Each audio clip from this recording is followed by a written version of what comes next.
Hi everyone, my name is Wulan Setyaningrum. And my name is Dhini Azaria, and today we would like to present our presentation about export procedure. I believe that some of you are already familiar with word export, but what is the actual meaning of it? Well, exports are products or services that are produced or manufactured in one country and sold in another. Exports are a component of international trade.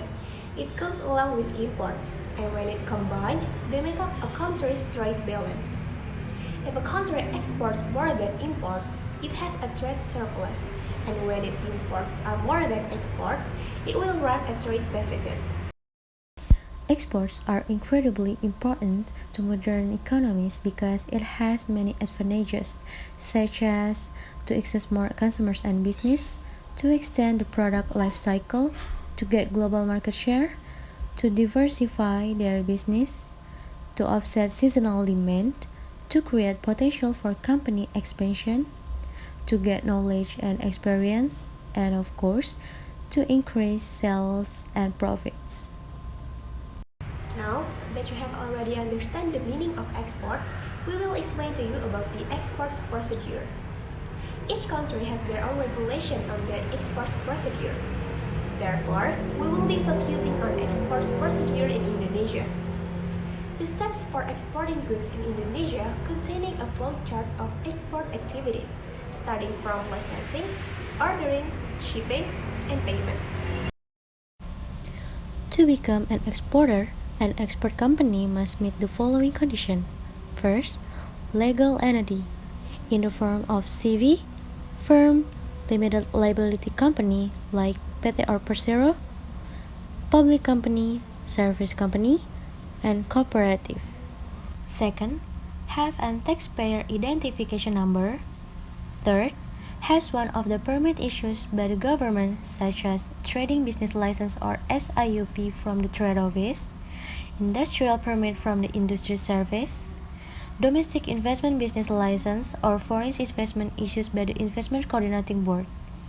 This exporter can be classified into procedure exporters and non-procedure exporters.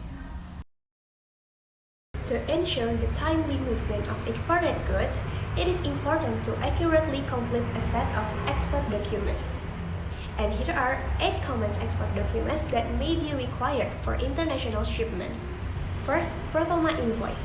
A pro forma invoice is a preliminary bill or estimated invoice which is used to request payment from the committed buyer for goods or services before they are supplied. In a typical international sale, the process usually begins with a request from the buyer. Rather than providing a standard quotation form like you may use for your domestic sales, you should reply with a pro forma invoice. Second, commercial invoice. A commercial invoice is a legal document issued by the seller or exporter to the buyer or importer in an international transaction and serve as a contract and a proof of sale between the buyer and the seller. The commercial invoice includes most of the details of the entire export transaction. Third, packing list. A packing list provides the exporter, international freight forwarder, an ultimate consignee with information about the shipment, including how it's packed, the dimension and weight of each package, and the marks and numbers that are noted on the outside of the boxes. Fourth, certificate of origin. Some countries require a certificate of origin to identify the appropriate duty rates to apply the goods upon import clearance.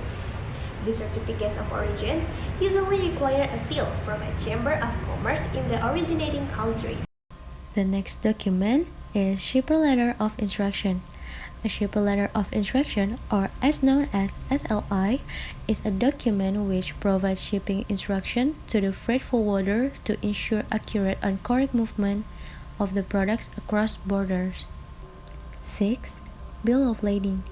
A bill of lading is a legal document issued by a carrier to a shipper that details the type, quantity, and destination of the goods being carried.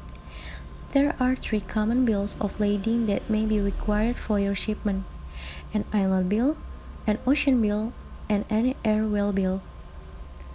7. Dangerous goods form.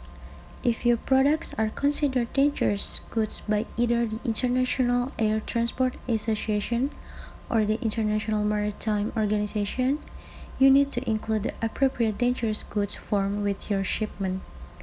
These forms need to be complete by someone who has been trained to handle dangerous goods shipping.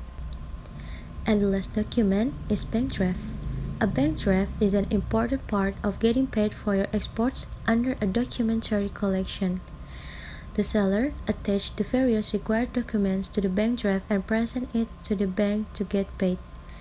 The seller's bank will usually send the bank draft and related document via the freight forwarder to the buyer's bank. When the buyers authorize payment for the goods, the bank releases the document to the buyer and transfers the funds to the seller's bank. In brief, exports are one of the components of international trade that has many advantages for our country, especially to increase sales and profit. Selling goods or services to other countries is more complicated than to sell it in domestic market. Therefore, there are several requirements that you need to follow if you want to be an exporter company. Not only that, you're also going to need many kind of documents to export goods and services. Well, we think that's all we want to present to you today. We're sorry if there are any mistakes. We hope this video can be useful for you all. Thank you for watching and see you on the next video. Bye! Bye.